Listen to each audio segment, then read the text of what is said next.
ಯಾರೇ ಅಭ್ಯರ್ಥಿ ಆದ್ರೂ NDA ಅಭ್ಯರ್ಥಿ ಪರವಾಗಿ ನಾವು ಕೆಲಸ ಮಾಡ್ತೀರಿ ಅಂತ ಹೇಳಿ ಈಗ ನಾವು ಹೊಡ್ತಾ ಇದ್ವಿ.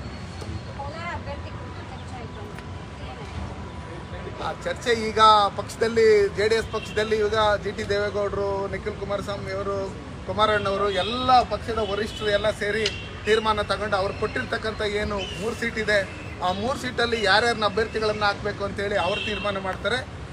ನಾವು ಪಕ್ಷ ಏನು ನಮ್ಗೆ ಆದೇಶ ಕೊಟ್ಟಿದೆ ಆ ಆದೇಶದಂತೆ ನಾವು ಯಾರೇ ಅಭ್ಯರ್ಥಿ ಆಗಿ ಬಂದ್ರೇನು ನಾನೇ ಅಭ್ಯರ್ಥಿ ನಮಗೆ ಅಭ್ಯರ್ಥಿ ಸನ್ಮಾನ್ಯ ನರೇಂದ್ರ ಮೋದಿಜಿಯವರು ಅವರೇ ಅಭ್ಯರ್ಥಿ ಅಂತೇಳಿ ನಾವೆಲ್ಲರೂ ಒಗ್ಗಟ್ಟಾಗಿ ಕೆಲಸ ಮಾಡಿ ಅವ್ರನ್ನ ಗೆಲ್ಸ್ಕೊಡೋಂಥ ಕೆಲಸ ನಾವು ಮಾಡಿ. ಸರ್, ಈಗ ಕೋಲಾರ ಭಾಗದಲ್ಲಿ ಬಿಜೆಪಿ ಅನ್ನೋದು ಬಹಳ ವೀಕ್ ಇತ್ತು ಸರ್. ನೀವು ಬರೋದಕ್ಕೆ ಮುಂಚೆ 7 ಸಲ ಕಾಂಗ್ರೆಸ್ ಗೆದ್ದಿತ್ತು. ಅಂತ ಜಾಗದಲ್ಲಿ ಬಿಜೆಪಿಯನ್ನು ಗೆಲ್ಸಿದ್ರಿ ನೀವು. ನಿಮಗೆ ಸೀಟ್ ಮಿಸ್ ಮಾಡ್ತಿದ್ದಾರೆ, ಏನಾದರೂ ಬೇಜಾರಿದೆ? ಇದ್ರ ಬಗ್ಗೆ ಕೇಳಿದ್ರ ಯಾಕೆ ನನಗೆ ಸೀಟ್ ತಪ್ಪಿದೆ ಅಂತ? ನಾನು ಪಕ್ಷದ ಹೈಕಮಾಂಡಲ್ಲಿ ನಾನು ಮಾತಾಡಿದ್ದೀನಿ. ನಡ್ಡಾಜಿ ಅವರು ಇರ್ಬೋದು, ಅಮಿತ್ ಶಾಜಿ ಅವರು ಮಾತಾಡಿದರು, ನಮ್ಮ ಸಂತೋಷ್ ಅವರು, ನಮ್ಮ ಯಡಿಯೂರಪ್ಪ ಅವರು ಎಲ್ಲರೂ ಮಾತಾಡಿದರು. ಕಳೆದ ಬಾರಿಗಿನ್ನ ಹೆಚ್ಚಿನ ಮತಗಳ ಅಂತರದಿಂದ ನೀವು ಗೆಲ್ತಾ ಇದ್ರಿ. ನಮ್ಮ ಸರ್ವೆ ರಿಪೋರ್ಟಲ್ಲಿ ಅದಿದೆ.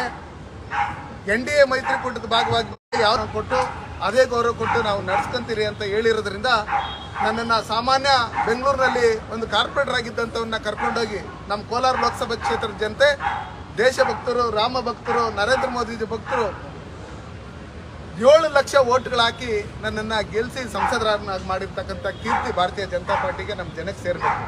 ಹಂಗಿರ್ತಕ್ಕಂಥ ಸಂದರ್ಭದಲ್ಲಿ ನಾನು ಬಯಸಿದೆ. ಪಕ್ಷ ನನಗೆ ಕೈ ಬಿಡಲ್ಲ, ನಮ್ಮ ಜನನೂ ನಾನು ಕೈ ಬಿಡಲ್ಲ. ನಾವೆಲ್ಲ ಒಗ್ಗಟ್ಟಾಗಿ ಕೆಲಸ ಮಾಡ್ತೀವಿ.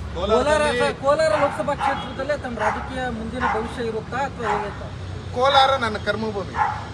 ಕೆಲವರು ಯಾರ್ಯಾರೋ ಸುಮ್ಮನೆ ಅವಾಗವಾಗ ಓಟ್ ಬರ್ತಾರೆ. ನಾನು ಹುಟ್ಟಿರ್ತಕ್ಕಂಥ ಜಾಗ ಕೋಲಾರ ಜಿಲ್ಲೆ ಆಗಿರೋದ್ರಿಂದ ನಾನು ಬದುಕಿದ್ರೇನು ಅಲ್ಲೇ, ಸತ್ರೂ ಅಲ್ಲೇ. ನಮ್ಮ ಜನಗಳ ಜೊತೆಲೇ ಇರ್ತೀನಿ. ಎಲ್ಲೇ ಹಿಂದುತ್ವದ ವಿರುದ್ಧವಾಗಿ, ದೇಶದ ವಿರುದ್ಧವಾಗಿ ಯಾರೇ ಮಾತಾಡಿದ್ರೇನು ಅದು ವಿರುದ್ಧ ನಮ್ಮ ಪಕ್ಷದ ಕಾರ್ಯಕರ್ತರು ತೊಂದರೆ ಕೊಡೋಂಥ ಕೆಲಸ ಮಾಡಿದರೆ ಅದನ್ನು ಎದುರಿಸೋಂಥ ಶಕ್ತಿ ಭಗವಂತ ನಮ್ಮ ಮುಖಂಡರುಗಳು ಕೊಟ್ಟಿರೋದ್ರಿಂದ ನಾವು ಅದನ್ನು ಎದುರಿಸ್ತೀವಿ. ನೀವೇನಾದರೂ ಸಜೆಸ್ಟ್ ಮಾಡಿದ್ದೀರಾ ಸರ್, ಇಂಥ ಅಭ್ಯರ್ಥಿ ಕೊಟ್ಟರೆ ಗೆಲುವನ್ನು ಸಾಧಿಸ್ತಾರೆ ಆ ಥರದ್ದು? ಯೋಚನೆ ಮಾಡಿ ಕೊಡಿ, ಗೆಲ್ಸ್ಕೊಬೇಕು.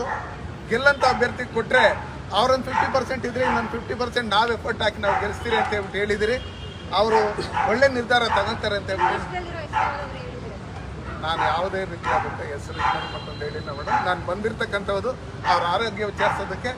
ನಮ್ಮ NDA ಮೈತ್ರಿಕೂಟದ ಭಾಗವಾಗಿರ್ತಕ್ಕಂಥ ಇದರಿಂದ ನಮ್ಮ ಎಲ್ಲ ಕಾರ್ಯಕರ್ತರ ಒತ್ತಾಯ ಇತ್ತು. ನನಗೂ ಅವರ ಆರೋಗ್ಯ ವಿಚಾರಿಸಬೇಕು ಅಂತೇಳಿ ಇದರಿಂದ ನಿನ್ನೆ ನಾನು ಶಿರಡಿಗೆ ಹೋಗಿದ್ದೆ. ಬಂದು ಅವ್ರ ಪ್ರಸಾದ ಕೊಟ್ಟು ಅವ್ರ ಆರೋಗ್ಯ ವಿಚಾರಿಸ್ಕೊಂಡು ಹೋಗ್ತಾ ಇದ್ದೀನಿ.